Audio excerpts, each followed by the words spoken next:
నమస్తే. నేను మీ అడ్వకేట్ హరికృష్ణ. మిత్రులారా, ఈరోజు ప్రామిసరీ నోట్ గురించి తెలుసుకునే ప్రయత్నం చేద్దాం. నెగోషియబుల్ ఇన్స్ట్రుమెంట్ యాక్ట్ మరియు Indian stamp act promissory note గురించి వివరించడం జరుగుతుంది. మానవ నిత్య జీవితంలో అనేక రకాలైన ఆర్థిక అవసరాలతో వారి యొక్క జీవితాలు ముడిపడి ఉంటాయి. అందుకోసం కుటుంబ అవసరాల కోసం, వ్యక్తిగత అవసరాల కోసం తరచుగా అప్పులు చేస్తూ ఉంటాం. మనకు ఇంట్రెస్ట్ ఎక్కడ తక్కువ ఉంటే అక్కడ అప్పు చేయడం జరుగుతుంటుంది. బ్యాంక్ వారు, ప్రైవేటు సెక్టర్ ఉన్న బజాజ్ ఫినాన్సే కానీ, ఇంకా మిగతా ఏవైనా కానీ వారు ఇంట్రెస్ట్ రేట్ ఎక్కువ ఉంటుందని వ్యక్తుల దగ్గర సంప్రదిస్తూ ఉంటాం. అక్కడ ₹2 ఇంట్రెస్ట్కో లేకపోతే 1.50 ఇంట్రెస్ట్కో మనం అప్పులు చేయడం జరుగుతూ ఉంటుంది. అప్పు ఇచ్చేవారు, అప్పు తీసుకునేవారు ఇద్దరు కలిసి ప్రామిసరీ నోట్ని వ్రాయడం జరుగుతూ ఉంటుంది. ప్రామిసరీ నోటు పైన పూర్తిగా వ్రాయాలి. అప్పు ఇచ్చేవారు, అప్పు తీసుకునేవారి యొక్క అడ్రస్సులు ఆధార్ కార్డులో ఏ విధంగా ఉంటే ఆ విధంగానే రాయాలి. ఎందుకంటే ఇది కోర్టు పరిధిలోకి వెళ్ళిపోయినప్పుడు ఆధార్ కార్డులో అడ్రస్ని బేస్ చేసుకొని జ్యూరిస్డిక్షన్ పరిధి వచ్చే అవకాశం ఉంటుంది. ప్రామిసరీ నోటు పైన ఎప్పుడే కానీ అప్పు ఇచ్చేవారు ఎన్నటికీ కూడా ప్రామిసరీ నోటు వ్రాయకూడదు.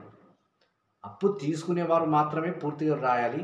ఒకవేళ అప్పు తీసుకునే వారికి వ్రాయడం రాకపోతే థర్డ్ పర్సన్ తోటి ఆ యొక్క ప్రామిసరీ నోటుని పూర్తిగా వ్రాపించాలి. ఇందులో అప్పు తీసుకునేవారు సంతకం ఖచ్చితంగా స్టాంపు, రెవెన్యూ స్టాంపు అతికిచ్చిన దాని మీద మాత్రమే పెట్టాలి. కింద తప్పకుండా కూడా థంబ్ ఇంప్రెషన్ వేయాలి. ఇది కోర్టులో ప్రూఫ్ అవుతుంది, ఖచ్చితంగా ప్రూఫ్ అవుతుంది. కేసు గెలవడానికి 100% ఛాన్సెస్ ఉంటాయి. మరొక విషయం ఏంటిదంటే, ఇందులో ఇద్దరు సాక్షులు తప్పకుండా ఉండాలి. దాంతోపాటు గ్యారెంటర్ ఉంటే ఇంకా మంచిది. అప్పు తీసుకున్నవాడు ఎగ్గొడితే గ్యారెంటర్ పైన మనం సివిల్ కోర్టులో అతని పైన కేసు వేసి మనం ఆ పైసలు రాబట్టుకునే అవకాశం ఉంది.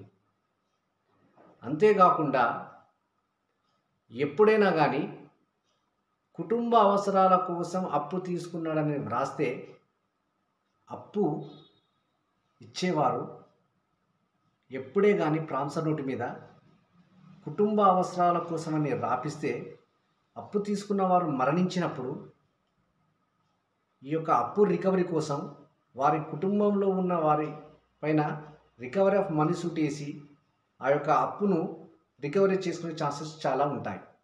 అదేవిధంగా ఈ ప్రామిసరీ నోటుకి కాలపరిమితి ఉంటుంది.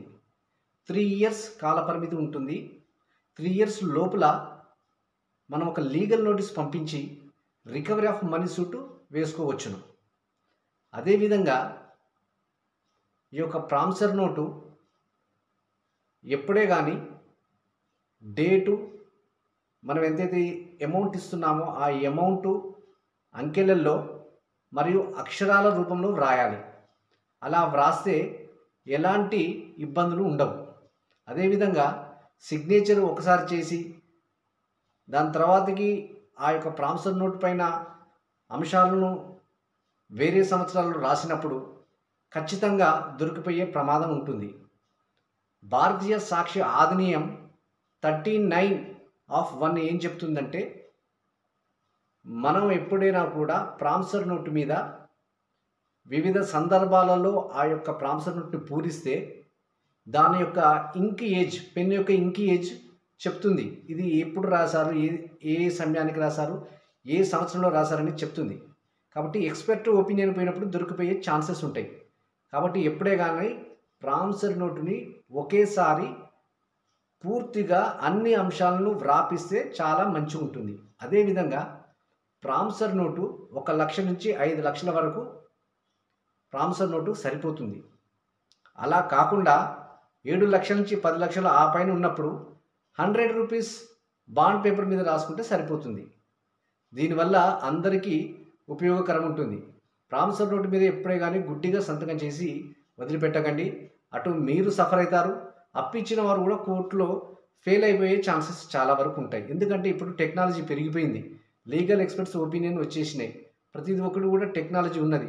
మనం అప్పు ఏ సందర్భంలో ఇచ్చినాం, అది క్యాష్ రూపంలో ఇచ్చినామా, బ్యాంకు ట్రాన్సాక్షన్లు ఇచ్చినామా, ఫోన్పే ద్వారా ఇచ్చినామా, జీపే ద్వారా ఇచ్చినామా అనే అన్ని విషయాలు కూడా ఇప్పుడు డిజిటల్ రూపంలో లభించే ఛాన్సెస్ ఉన్నాయి.